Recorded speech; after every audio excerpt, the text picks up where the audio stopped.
जय भीम, जय Shivraya. Sanjay Shankar Jagtap, ambulance चालक, YouTube channel आपलं सहर्ष स्वागत करत आहे. विषय असा की डॉक्टर बाबासाहेब आंबेडकर यांच्या चारधाम यात्रा भारतातल्या बहुजन 80% यांनी का कराव्यात? तर बाबासाहेबांनी खूप ज्ञान घेऊन या बहुजनासाठी अख्खं आयुष्य घालवलेलं आहे. त्यामुळं तुम्ही हे चारधामची भेट द्या. त्या चारधामच्या तिथं तुम्हाला नारळ फुलं वगैरे पूजा दान पेटी वगैरे तिथं काही नसणार आहे. तुम्ही तिथं जा आणि भेट देऊन या. येताना तुम्ही पुस्तकं घेऊन या. जी पैसे तुम्ही नारळाला फुलाला देणार आहे ती त्या पैशाचं तुम्ही येताना पुस्तक घेऊन या आणि तिथं प्रत्येक ठिकाणी तुम्हाला ज्ञानाची पुस्तकं भेटतील. विषय असा की पूर्वी ह्या भारताचे भलं करणारे चांगलं करणारे ह्या लोकांची दशा कशी झाली हे सांगतो तुम्हाला. की ज्याला दुःख वेदना आजार अशा औषध देणाऱ्या माणसाला वैद म्हणायचे पूर्वी. आणि भारताचं चांगलं करणारी लोक ही वैद. पण त्यांची दशा अशी केली की त्यांनी एका ठिकाणी राहायचं नाही. त्यांनी गावगाव फिरायचं. 15 दिवसाच्या वर त्याने त्या गावात राहायचं नाही. आणि ह्या गावातनं त्या गावात जायचं असेल तर पोलीस पाटलाची चिठ्ठी घेतल्याशिवाय त्याने त्या गावात जायचं नाही. अशी त्यांची दशा केली. त्यांची इस्टेट काय तर कुत्री. त्यांची इस्टेट म्हणजे कुत्री. त्यांनी कुत्री पाळायची. आणि एखादी मुलगी त्यांचं देणं घेणं करायचं असेल त्यांच्या समाजात त्यांनी तर कशावरनं द्यायची तर त्यांच्या ज्याच्या इथं जास्त कुत्रे आहेत तिथं ती मुलगी द्यायची. अशी त्यांची इस्टेट होती.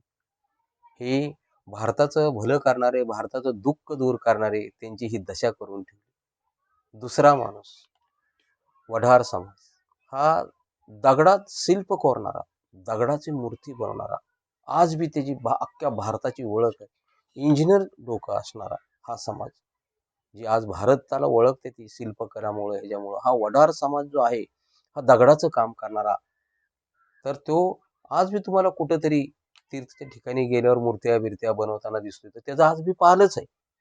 वैद समाज आज बी काहीतरी डब्बे डुबे घेऊन रस्त्याला विकतोय. वैद औषध आज बी विकतोय. तर हा अशा पद्धतीचा तो समाज. त्यांनी वढाऱ्यांनी गाढवं पाळायची. वैधानिक कुत्री वढाऱ्यांनी गाढवं. ज्यांनी जास्त गाढवं पाळल तो मोठा वढारी. आणि त्याच पद्धतीने मुली देणं घेणं करायचं असेल प्रतिष्ठित वढारी कशावरनं तर त्यानं जास्त गाढवं असले पाहिजे. दुसरा म्हणजे कैखाडी समाज हा तर त्यानं डुकरं पाळायचे. त्याच्याकडे जास्त डुकरं असेल तर तो मोठा कैखाडी. चौथा म्हणजे धनगर समाज. त्याच्याकडे जास्त मेंढरं आहेत तो मोठा प्रतिष्ठित धनगर.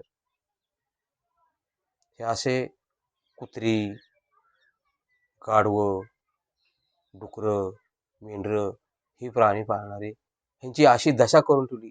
धनगराला बी ती एका गावात त्यानं राहायचे नाही. ह्या गावात त्या गावात त्या गावात त्या गावात हा फिरस्ता धनगर. तर ही दशा ह्या देशाचे हे आधारस्तंभ होते. बहुजन समाज हे देशाचा आधारस्तंभ होता.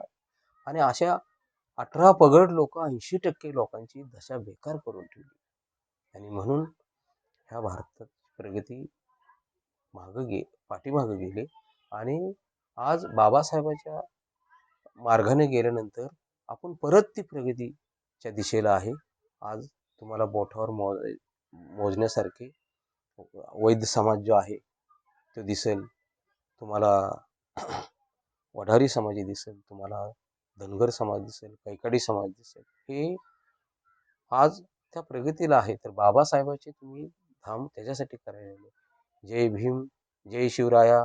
माझ्या चॅनलला सबस्क्राईब करा, शेअर करा, सदस्य व्हा. मला जे माझं वय 55 आहे जे मी जीवनात पाहिलेलं आहे तिथे मी तुम्हाला सांगतोय. आणि ह्या गोष्टी ज्याच्या घरी वयस्कर माणूस असेल ते मी सांगितलेल्या गोष्टी खऱ्या आहेत का खोट्या आहेत.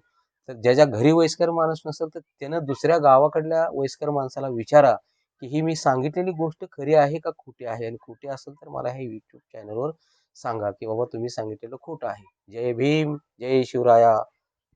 आपला Sanjay Jagtap ambulance driver YouTube channel सहर्ष स्वागत करत आहे.